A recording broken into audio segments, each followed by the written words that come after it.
सभापती महोदय, हे युद्ध सुरू झालं. ते युद्ध सुरू झाल्यानंतर एअर स्पेस बंद झाल्याबरोबर विशेषतः जे भारतीय पर्यटक किंवा वेगवेगळ्या व्यवसाय करता तिकडे गेलेले लोक आहेत, जे तिथले रेसिडेंट नाही आहेत, जे भारतात परत यायचं आहे, त्या लोकांचं मेसेजेस आपल्याला यायला लागले.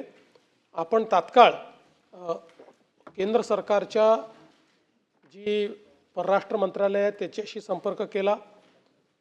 त्यांनी एम्बसीला सगळीकडे ॲक्टिवेट केलं, सगळ्यांना एम्बसीशी संपर्क साधायला सांगितला. पण आपल्याला याची कल्पना होती की नुसतं एम्बसीला संपर्क साधून हे होणार नाही, म्हणून आपल्या राज्याचे जे मदत व पुनर्वसन आपत्ती व्यवस्थापन मंत्री आहेत श्री गिरीश महाजन यांना आपण ती जबाबदारी दिली. आपण एक व्हॉट्सॲपचा नंबर सगळ्यांना दिलेला आहे. त्या व्हॉट्सॲपच्या नंबरवर लोक संपर्क करत आहेत. त्यांच्या ज्या तिथल्या अडचणी आहेत त्या आपण दूर करण्याचा प्रयत्न करतो आणि त्यांना परत आणण्याच्या दृष्टीने देखील सगळे प्रयत्न आपण हे सुरू केलेले आहेत. मुळामध्ये आपल्याला माहिती आहे की एअर इंडियाची विमानं आता हळूहळू त्या ठिकाणी जात आहेत आणि लोकांना परत आणत आहेत. काही एअर स्पेसेस बंद आहेत, काही सुरू आहेत. तर जिथनं आणता येतं आहे तिथनं आणण्याचा सगळा प्रयत्न चाललेला आहे. विशेषतः कुवेतमध्ये हा प्रश्न निर्माण झाला होता की आपले जे ट्रान्झिटचे पॅसेंजर्स आहेत कुवेतमध्ये, त्यांचा जो विजा नसल्यामुळे त्यांना अडचणी होत्या. पण तिथेही आपल्या एम्बसीनी प्रयत्न करून त्यांना आता एका ठिकाणी थांबवलेलं आहे किंवा एअरलाईननीच थांबवलं होतं, पण त्यांना अडचण येणार नाही अशा पद्धतीनं तो प्रयत्न देखील आपल्या वतीनं करण्यात आलेला आहे. विशेषतः जे काही वेगवेगळे आपले त्या ठिकाणचे मंडळ आहेत, मराठी मंडळं वगैरे, यांना देखील आपण ॲक्टिवेट केलेलं आहे. त्यांच्याही माध्यमातनं जे काही आपले तिथले लोक आहेत त्यांना आपण मदत करतो आहे, त्यांच्याशी संपर्कात आहोत. व्हिडिओच्या कॉलच्या माध्यमातनं स्वतः गिरीश महाजन त्यातल्या अनेक लोकांशी बोललेले आहेत आणि त्यांच्याशी चर्चा देखील केलेली आहे. आपल्या इथे आपले जे चीफ ऑफ प्रोटोकॉल आहेत श्री गावंडे, त्यांना देखील आपण ही जबाबदारी दिली होती, कारण ते फॉरेन सर्व्हिसचे ऑफिसर आहेत.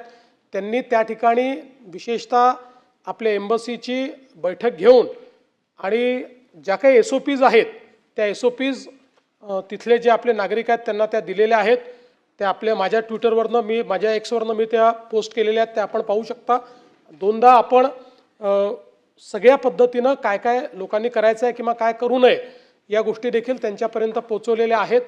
आणि आपण जे सांगितलं ते देखील सत्य आहे की आमचे उपमुख्यमंत्री यांनी या ठिकाणी स्वतः त्यांच्या पक्षाच्या वतीनं ती व्यवस्था केली होती आणि लोकांना त्यांनी त्या ठिकाणून परत आणणं ही अतिशय स्तुत्य अशा प्रकारचं हा उपक्रम आहे.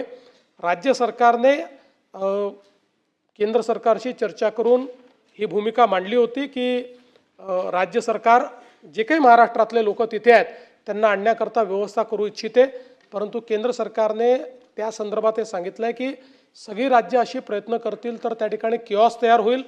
आणि आत्ता एअर स्पेस सुरक्षित नाही आहे, त्यामुळे स्टेट कॅरियर्स जे आहेत भारताचे तेच त्या संदर्भातली जी वाहतूक आहे ती सुरक्षिततेनं करू शकतील आणि म्हणून तशा प्रकारची व्यवस्था आम्ही करतो आहोत. त्यांनी हे देखील सांगितलं की काही ज्या एअरलाईन्स आहेत त्या एअरलाईन्सची आता काही विमानं उपलब्ध होत आहेत, काही विमानं आपले एअर इंडियाची त्या ठिकाणी जात आहेत. त्यामुळे ती जी काही इव्हॅक्युएशनची प्रोसेस आहे ती केंद्र सरकारच्या अखत्यारीतच त्या ठिकाणी झाली पाहिजे. अन्यथा म्हणजे समजा असुरक्षित एअरस्पेसमध्ये एखादं विमान गेलं तर आपल्याला समजू शकतो आपण की त्या ठिकाणी काय होऊ शकतं. आणि म्हणून त्यांनी राज्य सरकारला हे ॲडवाईस केलं आहे की तुम्ही जे काय आहे ते हे केंद्र सरकारला करू द्या, हे राज्य सरकारने करू नये.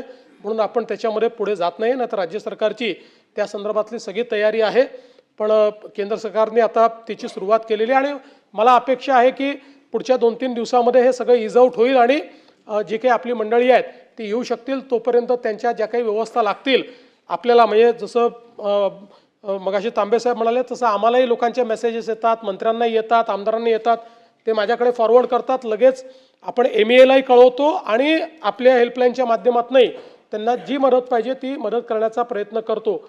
आपले आमदार मिहीर कोटेचा जे आहेत त्यांनी देखील दुबईमध्ये त्यांच्या ओळखीतले लोकांच्या माध्यमातून त्या ठिकाणी एक सगळ्यांकरता जेवणाची व्यवस्था दोन्ही वेळची ही त्यांनी सुरू केलेली आहे. म्हणजे ज्यांचे, कारण काही लोक असेही असतील की पैसे कमी आहेत किंवा कमी पैसे घेऊन गेले होते तर त्यांच्याकरता ती व्यवस्था देखील त्यांनी केली आहे, तिथे ती पब्लिसाइज केली आहे, तिथे लोक जाऊन जेवण देखील करतायत. त्यामुळे वेगवेगळ्या पद्धतीनं ही मदत करण्याचा आपला प्रयत्न आहे. मी एवढंच सांगतो की गेल्या जर आपण 5-10 वर्षातला अनुभव बघितला असेल तर परदेशातले भारतीय जे आहेत, स्टुडंट्स आहेत, पर्यटक आहेत, यांच्याबद्दल माननीय प्रधानमंत्री मोदीजींचं सरकार अत्यंत सेन्सिटिव्ह आहे आणि अतिशय विपरीत परिस्थितीतनं देखील लोकांना परत आणण्याचं काम त्यांनी केलं आहे. त्यामुळे केंद्र सरकार पूर्णपणे या बाबीवर लक्ष ठेवून आहे आणि लोकांची सुरक्षितता आणि युद्धाची परिस्थिती यातनं लोकांना परत आणण्याकरता सगळ्या उपाययोजना केल्या जात आहेत. सगळ्या लोकांना या ठिकाणी सुरक्षित परत आणण्याचं काम हे केंद्र सरकार करेल आणि राज्य सरकार सातत्याने त्याचा पाठपुरावा करत राहील. आपल्यापैकी कोणाकडे जर असे मेसेजेस आले तर ते आम्हाला फॉरवर्ड करा. आम्ही ते MEAला देतो आणि MEAकडनं डायरेक्ट त्यांच्याशी संपर्क साधला जातो आणि त्यांना आश्वस्त केलं जातं की बाबा त्यांच्या अडचणी असतील तर त्या अडचणी सोडवल्या जातात आणि त्यांना आश्वस्तही केलं जातं की कधी त्यांची इव्हॅक्युएशनची व्यवस्था होऊ शकते हे टेंटेटिव्हली त्यांना त्या ठिकाणी सांगितलं जातं. त्यामुळे या सगळ्या परिस्थितीमध्ये या सभागृहाच्या माध्यमातूनही परदेशात अडकलेले जे काही आपले लोक आहेत त्या सगळ्यांना पूर्ण सुरक्षिततेतून आपण परत आणू हा विश्वास मी देऊ इच्छितो. दुसरं आपण बाकी ज्या गोष्टी सांगितल्या तेलाचं वगैरे तर त्याची आत्ता तरी आपण काळजी करू नये, केंद्र सरकार करते आहे. आजच सकाळी देशाच्या मंत्र्यांनी सांगितलं आहे की जवळपास 2 महिन्याचा स्टॉक हा भारताकडे आहे, त्याच्यामुळे लगेच काही किमती वाढतील वगैरे नाही. पण एक मुद्दा जो शशिकांतजी आपण मांडला तो महत्त्वाचा आहे की आता जो काही आपला माल परदेशात एक्सपोर्ट होत होता शेतमाल तो अडकल्याचं त्या ठिकाणी सगळ्या बातम्या येऊन राहिल्यात. मी स्वतःही त्या बातम्या बघितल्या. त्यात काय इंटरव्हेन्शन करता येईल जरूर याचा विचार आपण करू.